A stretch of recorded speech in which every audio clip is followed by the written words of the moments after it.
going to continue to fight until I can't fight no more. David Zaccardi is 29 years old and has been battling addiction since he was a teenager.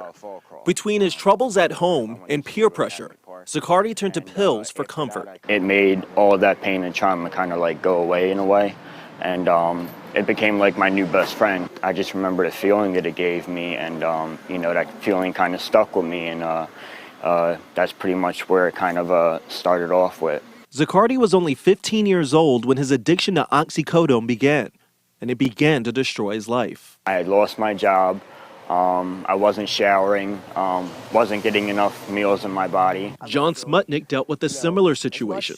He's 30 years old, but was 10 when he started drinking. It was the beginning of a dangerous habit. I went from drinking every weekend with my friends to, you know, popping pills and smoking weed. Smutnik said that it did not take long for the addiction to start. I wasn't comfortable with myself, so I always wanted to be loose, and you know, the Percocets, they loosened me up and made me become a person that I was comfortable with. Smutnik and Zaccardi both reached a turning point in their lives when they decided they needed help. That turning point led them to ODAT. ODAT stands for One Day at a Time.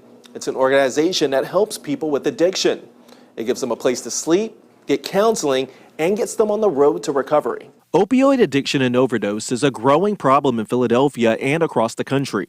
According to the Philadelphia Department of Public Health, in 2020, there were more than 1,200 drug overdoses in the city. That's an increase of 9% from 2018 and 6% from 2019. 86% of those deaths involve opioids. These two said they're happy they found help.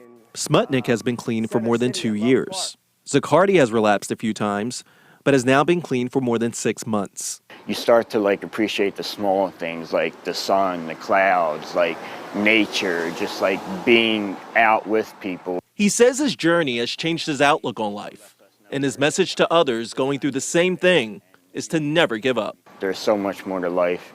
You can really do anything you set your mind to. It just really matters is how much you really want it. And I want it now more than ever this time. In Philadelphia, I'm Khiree Stewart. Oh, powerful story.